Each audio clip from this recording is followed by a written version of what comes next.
The Galactic Preservation Council stood in stunned silence as the ancient vessel refused to budge. It wasn't just inactive. The ship's systems actively rejected every attempt at startup, responding only with an enigmatic message that appeared across its control panels. Human presence required. For 700 years, the Kalian Empire had tried to access this derelict war machine, known simply as Horizon's Edge. The ship had been discovered floating in the rim sector, perfectly preserved but completely inert. No amount of advanced technology could crack its systems. The Council's best engineers, representing 12 different species, had declared it impossible to activate. That changed when first contact protocols brought humanity into the wider galactic community. Admiral Kate Rodriguez stood before the assembled Council delegates, trying to contain her bewilderment. "You're saying this ship needs a human?" The lead Kalian engineer, a being of crystalline structure named Keth, nodded its triangular head. "Every attempt to bypass this requirement has failed. We've tried synthetic intelligence, holographic projection, even dimensional phasing. Nothing works." Kate's assistant, a young ensign named David Park, stepped forward with his tablet. "Ma'am, I'm reading something interesting. The ship's quantum signature matches descriptions from our own historical records, pre-FTL era around the 21st century. But that's impossible. We didn't have this technology then." The council chamber erupted in debate. Some species had theories about temporal causality loops. Others suggested parallel dimensions.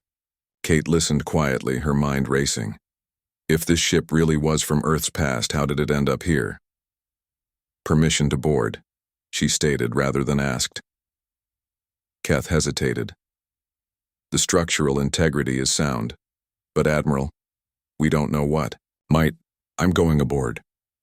Kate's tone left no room for argument.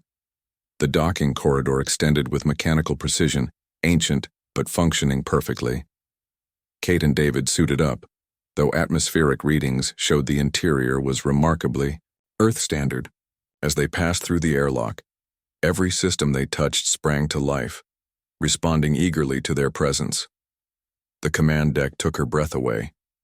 It was clearly designed for humans, but incorporating technology that wouldn't be invented for another millennium. The captain's chair seemed to call to her, and as Kate sat down, the ship's consciousness awakened. "Welcome home, Captain," a voice said, warm, familiar, yet impossible. "Who are you?" Kate demanded. "I am the Enterprise-class warship Horizon's Edge. Serial designation HE2177. You are my 1037th commanding officer." Kate exchanged glances with David. "We're the first humans to board this ship in 700 years. Incorrect. The previous crew departed 3 months ago, subjective time. They're aboard sister ship Destiny's Call, defending colony world Kepler 442b against the Void Swarm." The implications hit Kate like a physical blow. This wasn't just a ship from Earth's past.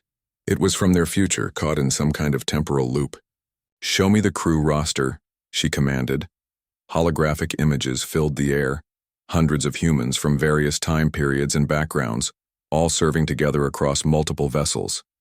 The dates jumped erratically: 2089, 2156, 2034, 2201.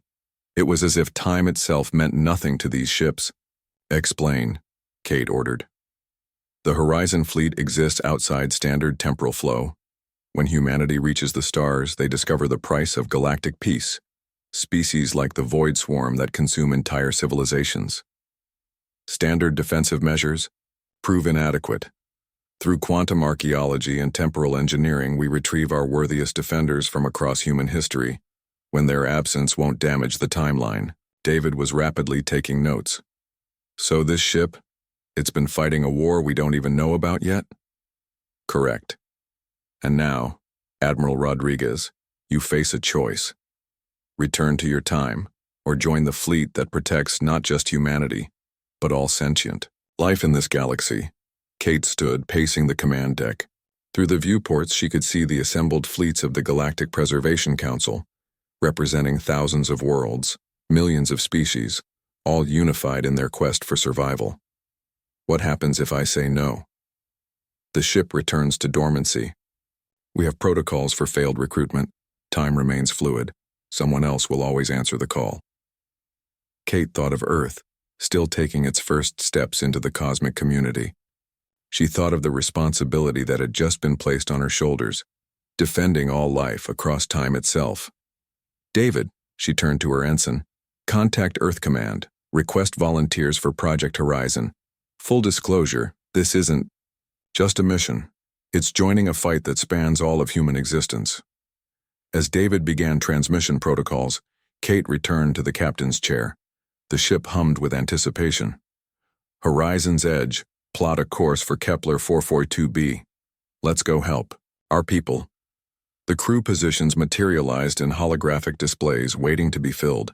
Outside, the assembled fleets parted as the ancient warship, now active for the first time in 700 years, began to move. At the edge of council space, where reality itself grew thin, the void swarm stirred. They had sensed the awakening of humanity's greatest defense. Across infinite timelines, the war continued, but now with one more captain joining the eternal fight to preserve all life in the universe.